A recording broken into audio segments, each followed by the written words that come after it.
एक एक इंच जमीन के लिए 100 धमाके।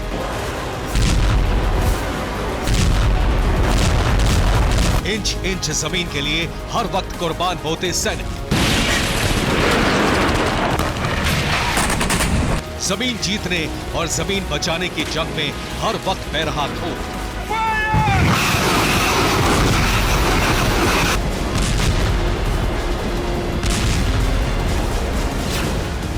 एक तरफ बागमत के ये खंडहर है तो दूसरी तरफ चमचमाती हुई ये इमारत। आज आप पहली बार बागमत को वीरान और बदरंग बनाने वाले वैगनर्स के सबसे बड़े ठिकाने को देखने वाले हैं। वैगनर्स के नाम अब तक आपने सिर्फ ये चेहरा देखा है, लेकिन आज आप पहली बार देखेंगे कि वैगनर चीफ का सीक्रेट ऑफिस कहां है। बागमत में हो रहे एक एक धमाके की स्ट्रैटेजी कहां तैयार हो रही है, वो जगह कैसी है जहां ये खूंखार लड़ाके तैयार किए जाते हैं। लेकिन फिलहाल जंग की अपडेट बता देते हैं। बागमत की जंग में ना बारूद की कमी है और ना ही एक दूसरे से मुकाबला करने के जोश की। एक तरफ रशियन वैगनर फोर्स है तो दूसरी तरफ यूक्रेन के सैनिक। मारियांका से लेकर बागमत तक वैगनर्स जबरदस्त प्रहार कर रहे हैं।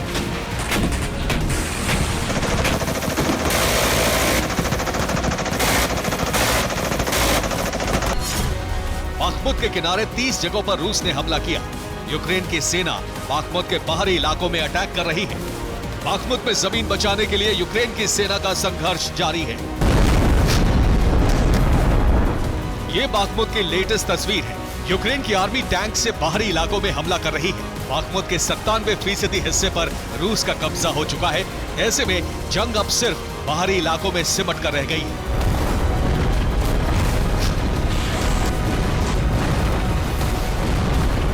रूस के सैनिक अब बागमत से आगे अवदीपका पर कब्जे की कोशिश में है। पिछले 2 महीने से चल रही जंग अब और तेज हो गई है। अवदीपका में यूक्रेन के ठिकानों पर गोलाबारी तेज हो गई है।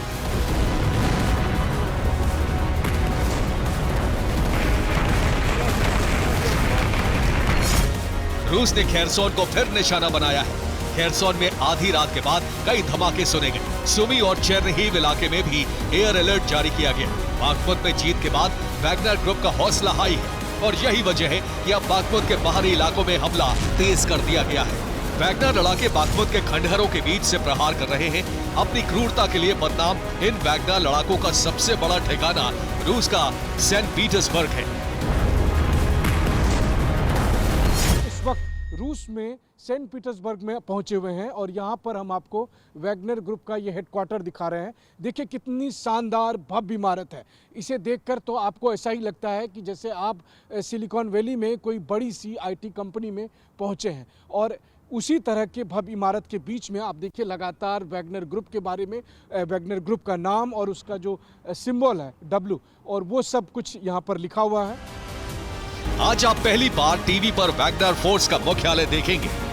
रूस के सेंट पीटर्सबर्ग में एक आलीशान इमारत में वैगनर फोर्स का हेड ऑफिस और हेडक्वार्टर है। शीशे की इन्हीं इमारतों के भीतर बागमत और यूक्रेन जंग की स्ट्रैटेजी तैयार की जा रही है। वो सब कोई IT प्रोफेशनल्स है, कोई मैनेजमेंट गुरु है, कोई किसी और अपने प्रोफेशन का एक्सपर्ट्स है, और इस तरह के चुनिंदा लोगों को साथ लेकर वैगनर ग्रुप ने दरअसल अपनी एक ऐसी टीम तैयार की है जो फ्रंट लाइन और हेडक्वार्टर के बीच में लगातार कोऑर्डिनेशन करती आई है। TV9 भारतवर्ष की टीम को इस बिल्डिंग में आने की इजाजत तो दी गई, लेकिन इस आलीशान इमारत के कुछ ही इलाकों तक जाने की परमिशन दी गई। बेहद सीक्रेट तरीके से काम करने वाली वैगनर फोर्स के दफ्तर को देखकर अंदाजा होता है कि ये ग्रुप कितना शक्तिशाली है। वैगनर ग्रुप के इस हेडक्वार्टर में हम आपको दिखा रहे हैं, ये सब आप जो बड़े बड़े वेपन आप देख रहे हैं जो युद्ध में यूक्रेनियन सैनिकों से वैगनर ग्रुप ने हासिल किया है, यूक्रेनियन सैनिकों को मारकर या उससे छीनकर, तो वो सब यहाँ पर रखा गया। इनका भी स्टडी हो रहा है ताकि दुश्मन को समझा जा सके। तो वैगनर के सक्सेस का एक बड़ा राज ये भी है कि वो लगातार दुश्मनों के बारे में जो है वो जांचते परखते रहते हैं। बेहद सीक्रेट तरीके से काम करने वाली वैगनर फोर्स के दफ्तर को देखकर अंदाजा होता है कि ये ग्रुप कितना शक्तिशाली है। रूस यूक्रेन युद्ध की शुरुआत के बाद से इस हेडक्वार्टर में दिन रात काम चल रहा है। नए हथियारों पर शोध हो रहा है, नई भर्तियां भी चल रही हैं। यहाँ हमें वैगनर फोर्स के हथियार दिखाए गए। ड्रोन चलाने की ट्रेनिंग कैसे दी जाती है, ये भी बताया गया। वैगनर ग्रुप के हेडक्वार्टर में अब हम उस जगह पर हैं जहां जिस चीज़ ने दरअसल इस पूरे युद्ध की तस्वीर ही बदल दी। जी हाँ, हम बात कर रहे हैं ड्रोन वॉरफेयर की। तो अब देखिए, अब मुझे ये बता रहे हैं कि कैसे ड्रोन से इनको ऑपरेट करना है और ये कैसे ऑपरेट करते हैं। मान लीजिए कि अगर मुझे उस जगह पे जाके ये देखना है कि जो दुश्मन की पोजीशन कहाँ पर है जहाँ पर कि अटैक करने के लिए, और लोअर ये बता रहा है कि ये बहुत ऊपर में मैं हूँ और यहाँ नीचे जाना है। turn back. और ओके, सो मेरा ड्रोन क्रैश हो गया। सो आई एम क्रैश ना।